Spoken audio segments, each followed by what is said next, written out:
Hi అండి, అందరికీ నమస్తే ఫ్రెండ్స్. ఈరోజు మనం తెలగపిండి ములగాకు కూర అయితే చేసుకుందామండి. ఇది ఆరోగ్యానికి చాలా మంచిదన్నమాట.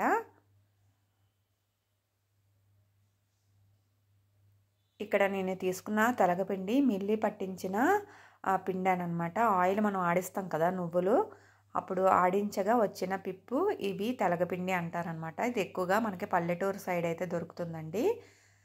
లేదు అంటే మీరు సూపర్ మార్కెట్లో కూడా తెలగపిండి పౌడర్ అంటే దొరుకుతుంది, మీరు అది కొని తెచ్చుకోండి.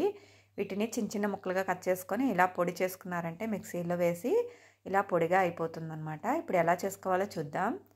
స్టవ్ మీద ఒక గిన్నె పెట్టుకొని ఇక్కడ నేను గ్లాసున్నర అయితే వాటర్ అయితే వేసుకున్నానండి. దీంట్లో 1/2 టేబుల్ స్పూన్ పసుపు, అలాగే బాగా శుభ్రం చేసి పెట్టుకున్న ములగాకు, కొన్ని వెల్లుల్లి రెబ్బలు, అలాగే ఒక చిన్న సైజు ఉల్లిపాయ సన్నంగా కట్ చేసుకొని వేసుకోండి. అలాగే ఒక 6 పచ్చిమిర్చి,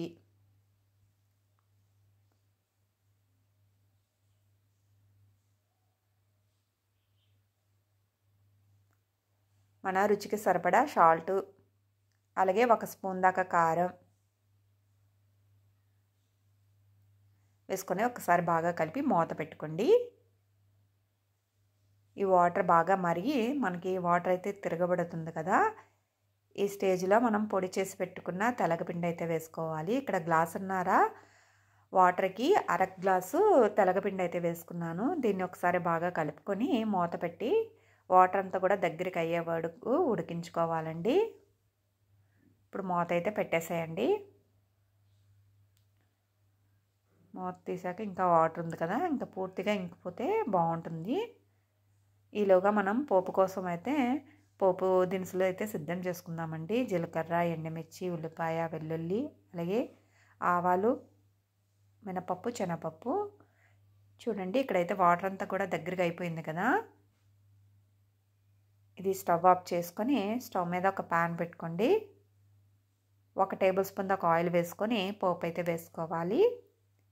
వెల్లుల్లి రెబ్బలు, అలాగే ఎండుమిర్చి, శనగపప్పు, మినపప్పు, కరివేపాకు అన్నీ వేసుకొని పోపు అయితే వేసుకోవాలి. చాలా టేస్టీగా ఉంటుందండి. అంతేకాకుండా ఆరోగ్యానికి కూడా చాలా మంచిదన్నమాట.